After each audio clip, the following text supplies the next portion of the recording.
Hey there, in this quick video I'm going to show you how you can reset your Panasonic KXTG, and whatever model you have, this is going to work for most of them.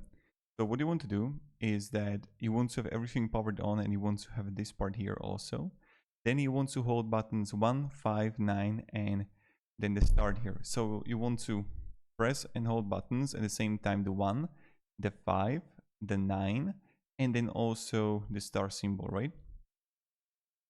To initiate a factory reset on the phone, you want to wait for a beep and for the phone to be powered off and do not power back on. So then what you want to do, power cycle it.